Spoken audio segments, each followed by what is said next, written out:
Yes okay sir. ಇನ್ನು ಇವಾಗ ಯಾವುದು ಹಾರ್ಡ್ ಡಿಸ್ಕ್ ಯಾವ್ದ್ರದ್ದು ನಿಮ್ದು ಹಾರ್ಡ್ ಡಿಸ್ಕ್ ಒಂದಷ್ಟು ಡಾಕ್ಯುಮೆಂಟ್ಗಳು ವಿಡಿಯೋಗಳು ಸರ್ ನನ್ನ ಹೇಳಿದೆನಲ್ಲ 3 ಮೊಬೈಲ್ ಇದೆ, 3 ಕೊಟ್ಟಿದ್ದೀನಿ. ಅದರಲ್ಲಿ ಯಾವುದನ್ನು ನಾನು ಡಿಲೀಟ್ ಮಾಡಿಲ್ಲ, ಎಲ್ಲ ಪಕ್ಕ ಅದೇ ಥರ ಕೊಟ್ಟಿದ್ದೀನಿ. ಅದು ಇವಾಗ FSIಗೆ ಹೋಗಿ ಟೆಸ್ಟ್ ಮಾಡಿ ಅದರಲ್ಲಿ ಏನಾದರೂ ಈ ವಿಷಯಕ್ಕೆ ಸಂಬಂಧಿಸಿ ಏನೋ ಇದ್ದರೆ ಅವರು ನ್ಯಾಯಾಲಯಕ್ಕೆ ಹಾಜರುಪಡಿಸ್ತಾರೆ, ಇಲ್ಲದ ನಮಗೆ ಕೊಡ್ತಾರೆ. ಒಂದು 4 ದಿನ ಲೇಟ್ ಆಗುತ್ತೆ, ಅದಕ್ಕೂ ಸಹಕಾರ ಕೊಡ್ತಾ ಇದ್ದೀನಿ ಸರ್. ಎಲ್ಲ ರೀತಿಯಲ್ಲಿ ನಾನು ಸಹಕಾರ ಕೊಡ್ತಾ ಇದ್ದೀನಿ.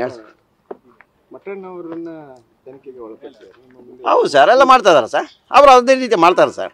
ಪ್ರತಿಯೊಬ್ಬರು ಎಲ್ಲ ಕಾನೂನು ಪ್ರಕಾರ ಮಾಡ್ತಾ ಇದ್ದಾರೆ ಒಳ್ಳೆ ರೀತಿಯಲ್ಲಿ. ನಾನು ಹೇಳಿದ್ವಿ ಇವಾಗ SITಯಿಂದ ಸತ್ಯ ಏನಿದ್ರು ಹೊರಗೆ ಬರುತ್ತೆ, ಏನೇ ಇರಲಿ. ಅವ್ರು ನಮ್ಮ ಕಡೆಯಿಂದ ಆಗ್ಬೋದು, ಇನ್ನೊಬ್ಬರ ಕಡೆಯಿಂದ ಆಗ್ಬೋದು, ಸಮಾಜದಲ್ಲಿ ಏನಾಗಿದ್ರು ಎಲ್ಲವೂ ಹೊರಗೆ ಬಂದೇ ಬರುತ್ತೆ. ನೀವು ತಗೊಂಡು ಹೋಗಿದ್ದಾಗ್ಬೋದು, ಡೆಲ್ಲಿಗೆ ಹೋಗಿದ್ದಾಗ್ಬೋದು, ಎಲ್ಲವೂ ಮಟ್ಟಣ್ಣವರವರ ನಿರ್ದೇಶನ ಸರ್. ಅದೆಲ್ಲ ನಾನು ಹೇಳಲಿಕ್ಕೆ ಆಗಲ್ಲ. ನಾನು ಇವಾಗ ನನ್ನ ವಿಷಯವನ್ನು ನಾನು ಹೇಳ್ಬೋದು. SIT ತನಿಖೆ ಆಗುವಾಗ ನಾನು ಯಾವುದನ್ನು ಹೇಳಲಿಕ್ಕೆ ಆಗಲ್ಲ. ನಾನು ಅಲ್ಲಿ ಹೋಗುವಾಗ ನಾನು ಕೇಳಿದೆ, ನೀನೇ ಕೇಳಿದೆ ಅಂತ ಕೇಳುವ ನಾನೇನು ಹೇಳಬೇಕು? ಇವು ನನ್ನಷ್ಟೇ ನನ್ನ ಪರ್ಸನಲ್ ವಿಷಯ ಆಗಿ ಮಾತಾಡ್ತಾ ಇದ್ದೇನೆ ಅಷ್ಟೇ. ಹೇಳಿ ಸರ್. ಈಗ ನಿಮ್ಮನ್ನಿಂದ ವಿಚಾರಣೆಗೆ ಇದು ಮಾಡ್ತಾ ಹಾಜರಾಗ್ತಾ ಇದ್ದೀರಾ, ನಿಮ್ಮನ್ನ ವಿಚಾರಣೆ ಮಾಡಿ ಬಿಡ್ತಾರೆ ಅಂತ ಅನ್ಸುತ್ತಾ ಅಥವಾ?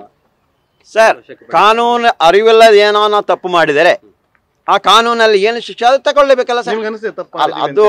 ಅದು ಗೊತ್ತಾಗಬೇಕು, ಮುಂದಕ್ಕೆ ಗೊತ್ತಾಗಬೇಕು. ನನಗೂ ಏನೋ ಗೊತ್ತಾಗ್ತಾ ಇಲ್ಲ ಅದರ ವಿಷಯ ಏನಂತ. ಅದು ಕಾನೂನು ಮೇಲೆ ಇಲ್ಲ. ನಿನ್ನೆ ಮುನ್ನಫ್ ಒಂದು ಮಾತು ಹೇಳಿದ್ರು, ಸತ್ಯದ ಹೋರಾಟದಲ್ಲಿ ಸುಳ್ಳುಗಳನ್ನೇನಾದ್ರೂ ಸೃಷ್ಟಿಸಿದ್ರೆ 100% ಸತ್ಯದ ಹೋರಾಟದಲ್ಲಿ ಸುಳ್ಳು ಮಾಡಿದರೆ, ಸುಳ್ಳು ಸೃಷ್ಟಿಸಿದೆ ಅವ್ರು ಜೈಲು ಹೋಗ್ಲಿಕ್ಕೆ ಸರ್. ಏನಿದ್ರು SIT ತನಿಖೆ ಆಗಲಿ, ತನಿಖೆ ಮುಗಿಲಿ, ನಮ್ಗೆ ಗೊತ್ತಾಗಲಿ. ಓಕೆನಾ sir? Okay, thank you sir.